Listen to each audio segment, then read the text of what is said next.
RMC 6h-9h. Bourdin Direct. Allez, nous sommes avec Frédéric Simotel. Bonjour Frédéric. Bonjour Jean-Jacques. Le commerce électronique, acheter en ligne, sur Internet, eh bien évidemment ça a fait fureur avec le coronavirus, avec la crise sanitaire. Il y a un site qui a vraiment tiré son épingle du jeu. Ce site s'appelle Vinted.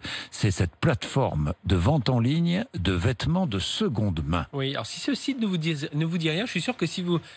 Parlez-en autour de vous, il y a certainement quelqu'un dans votre famille, Demandez dans à votre Anaïs, entourage. vous connaissez bien, Anaïs Vinted. J'ai jamais vendu, j'ai jamais acheté, mais je connais. Voilà, Oui. qui a profité du confinement justement pour vider un peu son dressing et des affaires qu'on ne porte plus. Hein, C'est un site de vente entre particuliers. entre particuliers de seconde main. Alors il y a pas c'est pas forcément des marques de luxe, mais ça peut être des marques assez connues. Hein. Oui. Et donc ça marche pas. Alors, ça marche plutôt bien. C'est assez pratique. On met très vite en 3 photos. Ça y est, on met son prix. D'ailleurs, on met des photos du vêtement qu'on a à vendre. Voilà, on met le prix. Et puis c'est parti. Alors ce qui est bien pour le vendeur, c'est que c'est pas lui qui s'occupe de...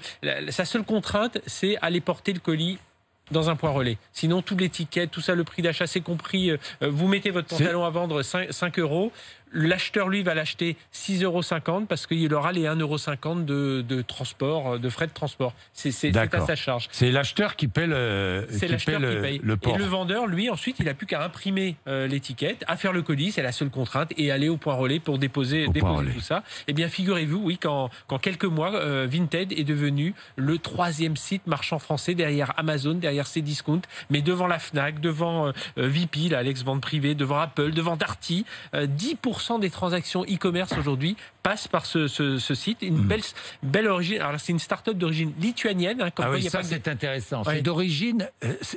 C'est une start-up lituanienne. Ouais. Il n'y a pas que les Américains et les Chinois dans le monde du e-commerce et ils ont déjà 30 millions de membres. Et puis le marché de la seconde main de vêtements, en tout cas, ça peut peser jusqu'à 15 milliards d'euros rien qu'en Europe. Donc il y a du potentiel. 15 milliards d'euros. Hein. Ouais. Il y a aussi des marques bien françaises qui tirent leur épingle du jeu sur Internet là. Oui, c'est grâce à la crise. Intelligence qui a monté ça. Alors évidemment, il y a toujours les Apple, Samsung, Nike, tout ça qui sont dans les premiers. Mais tiens, une marque, alors certainement, Anis doit connaître, Cézanne.